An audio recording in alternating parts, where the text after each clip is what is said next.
ಗೀತಾ ಅವರು ಸರ್ ಏನಾಗುತ್ತೆ ಅಂದ್ರೆ ಒಂದು ಜೋಶಲ್ಲಿ ಇರ್ತಾರೆ ಸರ್. ಬರ್ತಾ ಬರ್ತಾ ಬರ್ತಾ ಬರ್ತಾ ಈ ಗಿಲ್ಲಿ ಇರಿಟೇಷನ್ ಇಂದ ಅಲ್ಲಿ ಇರಕ್ಕಾಗದೆ ಎಲ್ಲ ಆಚೆ ಬಂದ್ರೆ ಸಾಕಪ್ಪ ಅಂತ ಒಳಗೆ ಅನ್ಕೊಂಡಿರ್ತಾರೆ, ಮೇಲ್ ತೋರಿಸ್ಕೊಳ್ಳಲ್ಲ.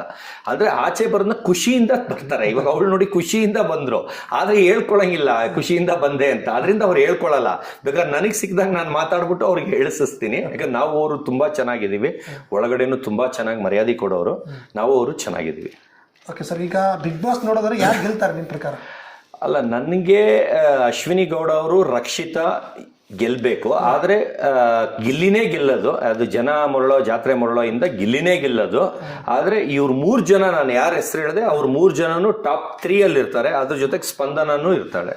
ಓಕೆ, ಅಂದ್ರೆ ಸ್ಪಂದನ ಕಾವ್ಯನೂ ಇರ್ತಾರೆ. ಹೇಳಿದ್ರೆ ಅಂದ್ರೆ ಜನ ಮರಳಾಗಿದ್ದಾರಾ ಅಂತ ನಿಮ್ ಪ್ರಕಾರ? ಸರ್ ಹಂಗಲ್ಲ, ಇವಾಗ ಆಚೆ ಬಂದು ಅವ್ರು ಏನ್ ಮಾಡ್ತಾರೆ ಸರ್, ಬರೀ ಕಾಮಿಡಿ ಪೋರ್ಷನ್ ಮಾತ್ರ ತೋರಿಸ್ತಾ ಇದಾರೆ, ಒಳ್ಳೇದ್ ಮಾತ್ರ ತೋರಿಸ್ತಾ ಇದಾರೆ. ಅಂದ್ರೆ ಅವನು ಏನಾರ ಹೇಳಿದ್ರೆ ನಗ್ತಾರಲ್ಲ ಅದನ್ನ ಮಾತ್ರ ತೋರಿಸ್ತಾರೆ, ಆಮೇಲೆ ಟಾಂಗ್ ಕೊಡೋದು ತೋರಿಸ್ತಾರೆ. ಆದ್ರೆ ಅವನು ಚೀಪ್ ಬಿಹೇವ್, ಅಲ್ಲಿ ಆಡ್ಕೊಳ್ಳೋದು, ತುಳಿಯೋದು, ಅವ್ರನ್ನ ಕೆಟ್ಟದಾಗಿ ಮಾತಾಡಿದ್ದು, ಬೇರೆ ಜಗಳ ಎಷ್ಟೊಂದು ಜಗಳ ನಡೆಯುತ್ತೆ ಸರ್ ಬೆಳಗಿನ ಸಾಯಂಕಾಲದವರೆಗೂ. ಅದನ್ನ ತೋರಿಸಲ್ಲ. ಅವ್ರು ಏನಾದ್ರೆ ಕಾಮಿಡಿ ಮಾತ್ರ ತೋರಿಸ್ತಾರೆ. ಅವಾಗ ಏನಾಗೋಗಿದೆ ಜನಕ್ಕೆ ಅವನೇ ಸೂಪರ್ ಅಂತ. ಆದ್ರೆ ಮನೆ ಒಳಗೆ ಅವನೇ ಇರಿಟೇಷನ್. ಯಾಕಂದ್ರೆ ಒಬ್ರು ಬಾಯಿಂದ ಇರಿಟೇಷನ್ ನನ್ನೊಬ್ಬನಿಂದ ಬರ್ತಾ ಇಲ್ಲ. ನೀವು ಅಲ್ಲಿ ಯಾರ್ಯಾರು ಇದಾರೆ ಎಲ್ಲಾರ ಬಾಯಿಂದ ಬರೋದು ಇರಿಟೇಷನ್. ಆದ್ರೆ ಇರಿಟೇಷನ್ ಅನ್ನೋದನ್ನ ಬಿಗ್ ಬಾಸ್ ಟೀಮ್ ಅವರು ಆಚೆ ತೋರಿಸ್ತಾನೆ ಇಲ್ಲ. ಯಾಕಂದ್ರೆ ಇರಿಟೇಷನ್ ಅನ್ನ ತೋರಿಸಿದ್ರೆ ಎಲ್ಲ ಗಿಲ್ಲಿಗೆ ಅಪೋಸಿಟ್ ಆಗ್ಬಿಡ್ತಾರೆ. ಯಾರು ಓಟ್ ಹಾಕೋರು ಓಟ್ ಹಾಕಲ್ಲ.